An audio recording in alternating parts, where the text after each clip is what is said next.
जो लोग आवारागर्द नहीं, उन्हें आवारागर्दी के मज़े कैसे समझाएं। लोग सभ्य हैं, इज्जत आबरू वाले हैं। वे यदि आवारागर्दी के चक्कर में पड़े तो बस सब खत्म। नमस्कार, मैं श्वेता आज आपके लिए लेकर आई हूँ आचार्य चतुरसेन शास्त्री के द्वारा लिखी हुई एक बेफिक्र कहानी आवारागर्द। तो आइए कहानी का आनंद लें। जो आवारागर्द नहीं, उन्हें आवारागर्दी के मज़े कैसे समझाएं।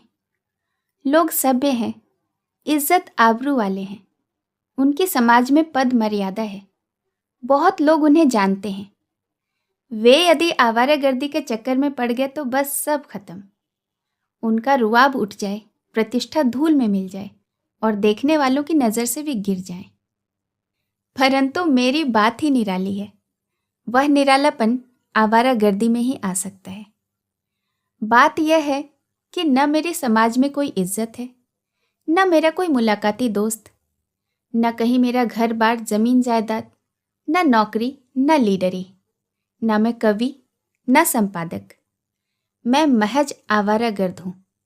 जिधर मुंह उठा चल दिया, जहाँ भूख लगी खा लिया, जहाँ थक गया सो गया।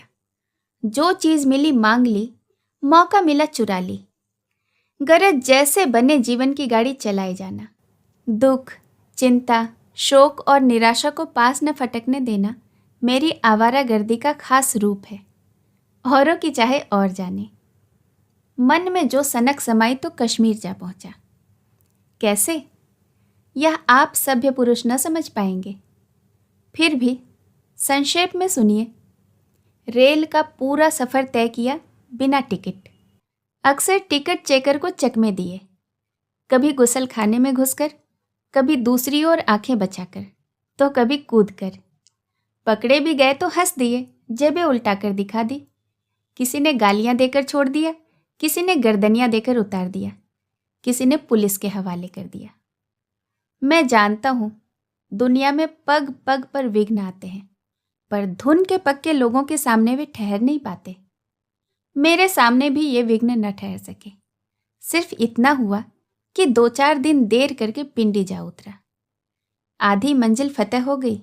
वहां से चला पैदल। रास्ते भर चट्टियों पर दूध, दही, पूरी और चाय पानी का सामान बिक रहा था, पर अपने पास तो पैसा ही न था। जब किसी भारी भरकम को खाते देखता, सामने जाकर जरा मुस्कुरा देता और वह प्रायः मुझे खिला देता था। कभी गाकर, कभी हाथ देखकर पैसे बनाए। 1-2 बार बोझा भी ढोया और सिर्फ एक बार चोरी की। आधा रास्ता पार हो गया। एक दुकान पर बैठा गर्म गर्म पूरी तरकारी उड़ा रहा था। 7 पैसे जेब में थे। उनमें से 6 पैसे की पूरी और 7वें का पान खा डालने का इरादा था। एक आदमी घबरा कर आया और दुकानदार से पूछने लगा, क्या पास में कोई दवा दारू की दुकान है? हमारे सेठ गड्ढे में गिर गए हैं। हड्डी पसली चूर चूर हो गई है। पास में कोई डॉक्टर हो तो फीस चाहे जो देनी पड़े, उसे बुलवा दीजिए। आदमी नवयुवक था। टूटी फूटी हिंदी बोल रहा था। मैंने धीरे से दुकानदार से कहा, कहीं इस गधे से यह मत बता देना कि हम डॉक्टर हैं। नाहक हमें अटकना पड़ेगा। आए हैं तफरीह को और बला सिर पड़ेगी। अरे भाई, नाक में दम है इन मरीजों के मारे। कमबख्त यहां भी दम नहीं लेने देते। दुकानदार ने क्षण भर गौर से देखा और यथासंभव आदर प्रदर्शन करके कहा, डॉक्टर साहब, आप इस मुसीबत में तो इस बेचारे की मदद कर ही दीजिए। फिर उसने जोर से युवक को पुकार कर कहा, भाग्य की बात समझो, डॉक्टर सामने ही बैठे हैं। युवक एकदम पास आकर मिन्नतें करने लगा। मैंने कहा, तो बुखार की तरह सिर पर क्यों चढ़े आते हो? बाबा खा तो लेने दो, घबराओ मत। जाओ कह दो डॉक्टर साहब आते हैं। चुटकी बजाते सब ठीक हो जाएगा। तसल्ली पाकर युवक दौड़ गया। मैं सोचने लगा कि अब डॉक्टरी धज बनाई जाए तो कैसे। मैला फटा कोट, धूल भरे पैर, दवा न दारू, और डॉक्टरी तो 7 पीढ़ी ने न की थी। कॉलेज में जब पढ़ते थे, स्काउटिंग में नाम लिखा लिया था। पास में काम की चीज सिर्फ एक वैसलीन की शीशी थी। मैंने उसी से तमाम मतलब हल करने की ठान ली। जाकर देखा कुछ चोट वोट नहीं आई थी, न घाव हुआ न हड्डी टूटी, यूं ही जरा सी खाल छिल गई थी। जितनी गंभीरता धारण की जा सकती थी धारण करके मरीज को देखा, कपड़ा मंगाकर पट्टियां बनाई और जरा सी वैसलिन चुपड़ कर लपेट दी। बाद में डॉक्टरी धज से साबुन से हाथ धोकर चल देने की ठानी। इत्मीनान हुआ कि 5 रुपये अभी जेब में खनखना उठेंगे, श्रीनगर तक का चाय पानी का इंतजाम हो जाएगा। परंतु सेठ कोई गुजराती गावदी था, हाथ जोड़कर बोला, बैठ जाइए डॉक्टर साहब, अब आप यूं न जा पावेंगे, आपको साथ चलना होगा, आपके आराम की पूरी व्यवस्था हो जाएगी। जय गंगा। थोड़ा नखरा करके मैं राजी हो गया। सवारी, कपड़े, चाय, टोस्ट, मक्खन, खाना सब जुट गए। कश्मीर में मजे की कटने लगी। एक दिन संध्या समय एक सकरी गली के सामने से झूमता हुआ जा रहा था। क्यों? या आप समझ जाइए। बदनाम मोहल्ला था, कभी कभी उधर से यूं ही घूम आया करता था। थोड़ी तबीयत में गुदगुदी पैदा हो जाती थी। यहाँ और तो सब मौज बहार थी, पर नकद नारायण जेब में न था।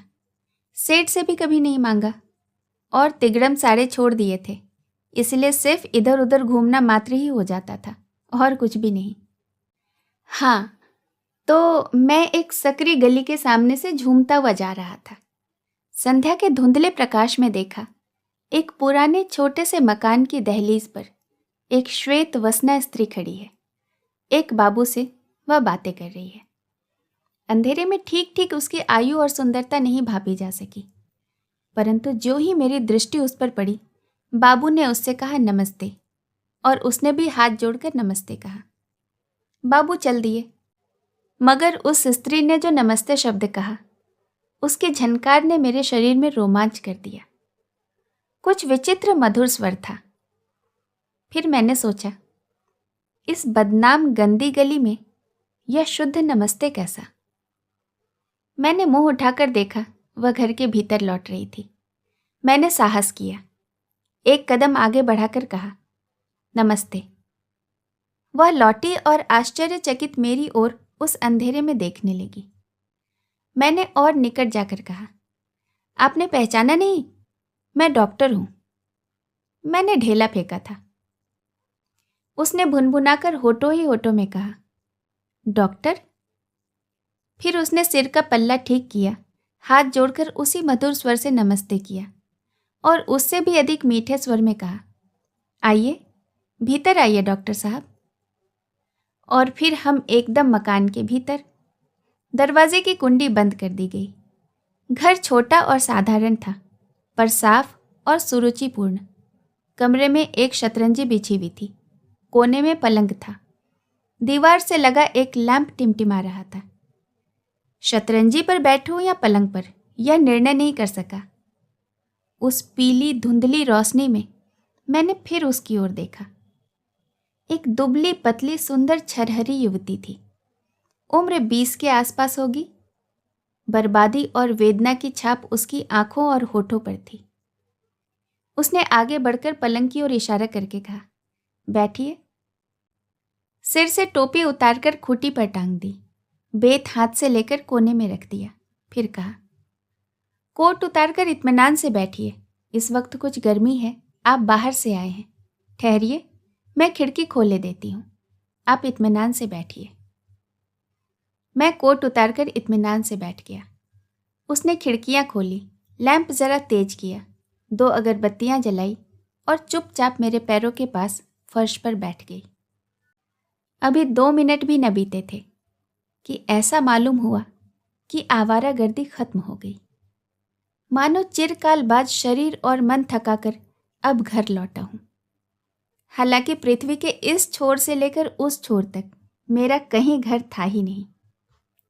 मेरा मुंह बंद था। सोच रहा था, कौन है यह दुखिया, कौन है यह सुशीला स्त्री, इतनी मधुर, इतनी स्त्री गुणों से विभूषित। परंतु क्या उससे पूछूं कि तुम कौन हो? इतनी आत्मीयता से परिपूर्ण स्वागत करने पर भी मैं चुप ही रहा। कभी उसे, कभी घर को घूर घूर कर देखता रहा। उसने कहा, चश्मा क्या हर वक्त लगाते हो? क्या रात में बुरा नहीं मालूम होता? उसने हाथ बढ़ाकर चश्मा आंखों से उतार दिया। गौर से आंखों को देखा, हथेली से आंखें दबाई। ओह, कितनी कोमल थी वह हथेली। मैंने दोनों हाथों से उसका हाथ थामकर कहा, खूब मिली दोस्त। तो आप क्या मुझे ढूंढ रहे थे? अजित 3 दिनों से, मैंने अटकल पच्चू कहा। आपको कैसे यह मालूम हुआ कि मैं यहां आ गई हूं? मैंने शान से कहा। वाह, यह भी कोई बात है? आप यहां आवे और मुझे न मालूम हो? वह गौर से देखने लगी, शायद यह भांपने के लिए कि यह इतनी आत्मीयता से बातें करने वाला कौन है। और मैं उसके मनोभाव को समझकर मुस्कुराने लगा। एकाएक मैंने कहा, वहां फर्श पर क्यों बैठी हो? यहां बैठो। मैंने हाथ पकड़कर खींचा। उसने मेरे घुटनों पर सिर रखकर वेदना से टूटे स्वर में कहा, तुमने सुना तो होगा, साहब अब नहीं रहे। 1 महीना हुआ, हार्ट फेल हो गया। मरने से 2-4 दिन पहले ही तो चिट्ठी आई थी। पढ़ो तो, देखो क्या क्या लिखा है। वह लपक कर उठी। एक पुलिंदा बहुत सी चिट्ठियों का रुमाल में बांधा था। उठाकर खोला, एक खत निकालकर पढ़ा। मेरी परम प्यारी, प्राणों की दुलारी। फिर कहा, आप खुद ही पढ़िए ना। मैंने पढ़ना शुरू किया। तुम राजी खुशी कश्मीर। उसने बाधा देकर पत्र को दोनों हथेलियों से ढांप दिया और ऊपर की पंक्ति पर मेरी अंगुली रखकर कहा, यहां से पढ़िए। मैंने पढ़ा। मेरी परम प्यारी, प्राणों की दुलारी। उसने मेरे साथ प्रत्येक अक्षर को दोहराया। उसकी आंखों से आंसुओं की धारा बह चली और वह फिर मेरे घुटनों पर सिर रखकर सिसकने लगी। मैं घपले में पड़ गया। सच कहूं, मैं इतना द्रवीभूत हो गया कि उसकी पीठ और सिर पर हाथे फेरने लगा। कुछ देर बाद मैंने कहा, लाओ चिट्ठी तो पढ़ूं। उसने चिट्ठी मोड़कर कहा, मत पढ़ो, मत पढ़ो, मैं सुन नहीं सकती हूं। जिन्होंने लिखी थी वह अब नहीं है।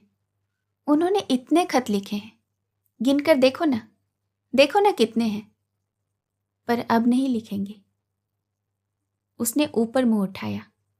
टपाटप आंसू गिर रहे थे, होठ कांप रहे थे। उसने घुटनों के बल उकसकर अपने को मेरी गोद में डाल दिया। उस सुखद अनुभूति का वर्णन कैसे करूं?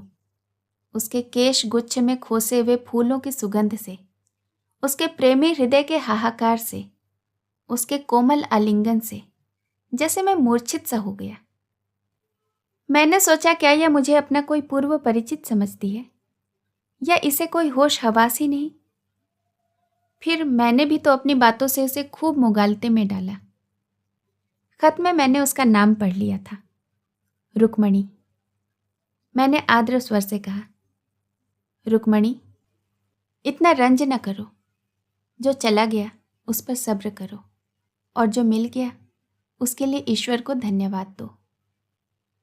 मैंने एक दृष्टि उसके शोक कातर मुख पर डाली। उसने आंसू पोंछ डाले। चुपचाप चिट्ठियां इकट्ठी करके गांठ बांधी और फिर उठाकर दूसरे कमरे में चली गई। क्षण भर बाद आकर फिर पूछी, कुछ पियोगे? मैंने कहा, नहीं, प्यास नहीं है। उसने क्षण भर ठहर कर कहा, कुछ पीते भी हो या नहीं? मैं अब समझा और कहा, नहीं, कभी नहीं पीता। उसने और निकट आकर कहा, खर्च नहीं करना होगा, घर में ही है, लाऊं? थोड़ी पियो। इतनी देर बाद मुझे स्मरण आया कि यहां जो मैं बेफिक्री से पलंग पर बैठा शाही ठाठ से बातें कर रहा हूं, सो गांठ में तो फूटा पैसा भी नहीं है। अब यहां से बिना कुछ दिए जाना कितना जलील काम होगा। यह सोचते ही मैं एकदम उठ खड़ा हुआ और कहा, अच्छा अब चला, फिर कभी आऊंगा। उसने मृदुल स्वर में कहा। यही हाल उनका भी था। कभी नहीं पीते थे। पीने को कहते थे तो उठकर चल देते थे। अच्छा मत पियो, मगर जाओ मत, नाराज मत हो।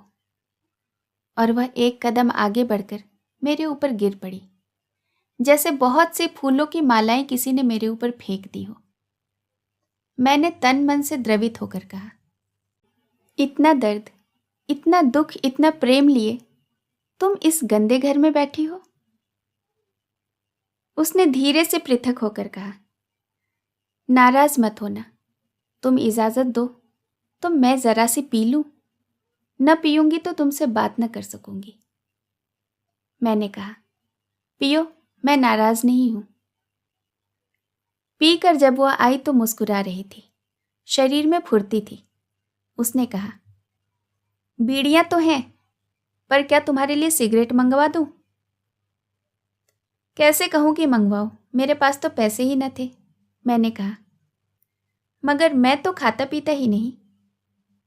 उसने लड़के को आवाज देकर बुलाया, 1 रुपया उसके हाथ में देकर कहा, कैंची की सिगरेट का पैकेट, माचिस और पान ले आ। मैं चुपचाप देखता रहा। उसने सिगरेट निकालकर मेरे होठों में लगा दी और फिर जला दी। धीरे से सिर ऊंचा करके एक छोटा सा तकिया नीचे रख दिया, 2 पान के बीड़े मुख में रख दिए। चारों तरफ देखा कि मेरे आराम के लिए जो कुछ किया जा सकता था वह सब उसने कर दिया है या नहीं। फिर वह कमरे के बाहर निकल गई। मैं समझ गया कि वह पीने गई है, अपना दर्द दूर करने के लिए गई है। क्षण भर बाद वह आई और मेरे पैरों को गोद में लेकर बैठ गई। उसकी कोमल हथेलियों का सुखद स्पर्श प्राणों को हरा करने लगा। मैं चुप था, वह भी चुप थी। रात का सन्नाटा बढ़ रहा था। मैं तो पहले ही अपनी आवारागर्दी की बात कह चुका हूँ। कहने को एक ही बात रह गई थी, वह यह कि स्त्री से यथार्थ जीवन में कभी परिचय नहीं हुआ था। और अब मैं सोच भी न सकता था कि स्त्री क्या है, उसका मूल्य क्या है। एकाएक मैं जैसे चौंक उठा। मैंने कहा, अब मैं जाऊंगा। उसने भयभीत होकर कहा, कहाँ, क्यों? मैंने कहा, मैंने अभी खाना नहीं खाया है, महाराज राह ताकता होगा। ओह, तुमने कहा क्यों नहीं? खाना मैं मंगवाती हूँ। और मेरे लाख मना करने पर भी उसने खाना मंगवाया। मेरे सामने थाल रखकर वह पंखा लेकर बैठी। प्रातःकाल जब मैं चला तो उसने दोनों हाथ जोड़कर नमस्ते कहा। इतना तो मुझे होश था कि मैं खाली बिना कुछ दिए जा रहा हूँ, मैं लाज से मरा जा रहा था। पर मैंने कुछ कहा नहीं, कदम आगे बढ़ाए और चल पड़ा। 2 मास ऐसे ही बीत गए, जैसे खेल हो गया हो। हाँ, मैंने एक पैसा भी नहीं दिया। उस नारी के हृदय का मैंने संपूर्ण अध्ययन कर डाला, उसके प्रियतम के संपूर्ण खत पढ़ डाले। वह भी डॉक्टर था, मेरे जैसा आवारागर्द नहीं, प्रतिष्ठित सिविल सर्जन। उसके बीवी थे, बच्चे थे। उसने इस प्रेम लतिका को पत्नी की ही भांति घर में रखा था। वह उसकी पत्नी के साथ खाती, सोती, रहती और पत्नी ही समझी जाती थी। उसने मुझे एक एक दिन की बातें कही, अपने 6 वर्ष के स्वप्न सुख के मधुर संस्मरण कहती हुई वह उन्माद में आवेशित होकर हंसी, रोई और नाची। मैं दिन भर अपने सेठ के यहाँ रहता। संध्या समय होते ही झूमता हुआ वहां आ जाता, सब झंझटों और खटपटों से रहित। एक यंत्र की भांति में उस सुख सागर में डूब जाता, खाता पीता, सिगरेट पीता। दिन बीतते गए और एक बोझ मेरे हृदय पर लदता चला गया। मैंने उसे कभी कुछ नहीं दिया। अभागिनी असहाय नारी मुझे कहाँ से खिलाती पिलाती है? कुछ देना तो होगा ही, परंतु कहाँ से? मैं जानता था कि मेरा साथी सेठ कहाँ रुपए पैसे रखता है। मैं सेठानी के जेवरों के रखने की जगह भी जानता था। सब मेरा विश्वास करते थे। मेरे रात की गैरहाजिरी भी सबको सह गई थी। कोई मेरे राज को न जानता था। अंत में मैंने संकल्प लिया कि किसी तरह यह सब रुपया चुराकर उसे दे आऊं। संकल्प दृढ़ होता गया और मैं अवसर की ताक में लग गया। अंततः एक दिन मुझे सफलता मिली। सब जेवर और रुपया लेकर मैं उसी भांति झूमता झामता चिर परिचित मार्ग पर संध्या के धूमिल प्रकाश में आगे बढ़ रहा था। वह सब मैंने एक तरफ छिपा कर रख दिया था। उसे भी नहीं मालूम था मैं क्या क्या लेकर आया हूं।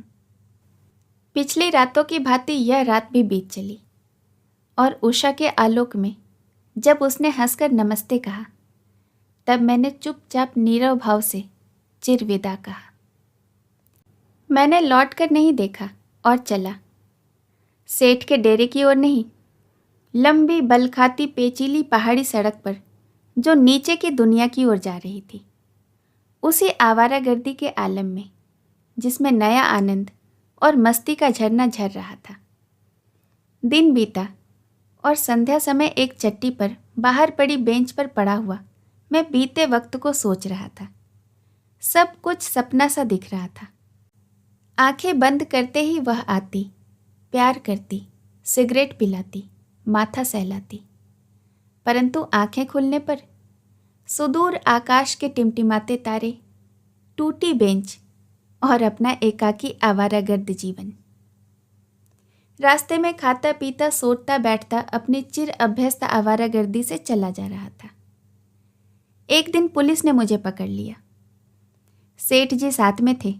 उनके क्रोध का ठिकाना न था। बक रहे थे और मुट्ठियां बांध रहे थे।